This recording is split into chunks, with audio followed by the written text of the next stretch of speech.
മനുഷ്യർക്ക് മാത്രമല്ല, റോബോട്ടുകൾക്കും ജോലിഭാരം ബാധകമാണ്. ദക്ഷിണ കൊറിയയിൽ ഈ അവസ്ഥ ഒട്ടും വ്യത്യസ്തമല്ല.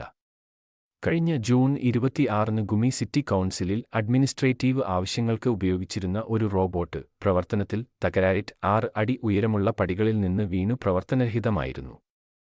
എന്നാൽ ഈ റോബോട്ടിന്റെ വീഴ്ചയെ ആത്മഹത്യ എന്ന് വിളിക്കാം എന്നാണ് സിറ്റി കൗൺസിൽ അധികൃതർ അഭിപ്രായപ്പെടുന്നത്.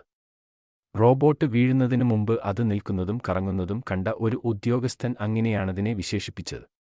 പ്രാദേശിക മാധ്യമങ്ങളും ഈ സംഭവത്തെ ആത്മഹത്യ എന്നു റിപ്പോർട്ട് ചെയ്തിരുന്നു. കാലിഫോർണിയ ആസ്ഥാനമായ ബെയർ റോബോട്ടിക്സ് നിർമ്മിച്ച ഈ റോബോട്ട് 2023-ൽ സിറ്റി കൗൺസിൽ ഓഫീസിൽ പ്രവർത്തനം ആരംഭിച്ചു. ഈ റോബോട്ട് ഓഫീസിലെ വിവിധ ആവശ്യങ്ങൾക്കായി ഒരു നിലയിൽ നിന്ന് മറ്റൊരു നിലയിലേക്ക് ലിഫ്റ്റ് ഉപയോഗിച്ച് യാത്ര ചെയ്യാൻ പ്രാപ്തമായിരുന്നു. എന്തിനാണ് ഈ റോബോട്ട് ആത്മഹത്യ ചെയ്തത്? ജോലിഭാരമാണ് അതിന് കാരണം എന്നാണ് ദക്ഷിണ കൊറിയയിലെ ചിലർ പറയുന്നത്. സയൻസ് ഫിക്ഷൻ സിനിമകളെന്ന പോലെ ഒരവസ്ഥയാണിത്.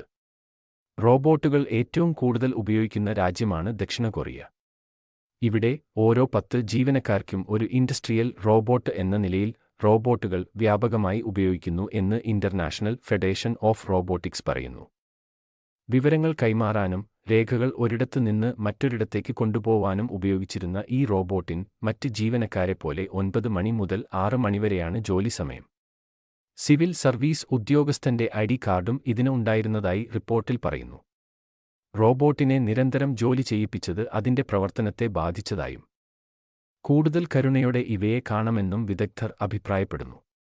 കൂടുതൽ ഉപകാരപ്രദമായ വീഡിയോകൾ തുടർന്നും ലഭിക്കാൻ ഈ ചാനൽ സബ്സ്ക്രൈബ് ചെയ്യുക. വീഡിയോ ഇഷ്ടപ്പെട്ടാൽ ലൈക്ക് ചെയ്യുക.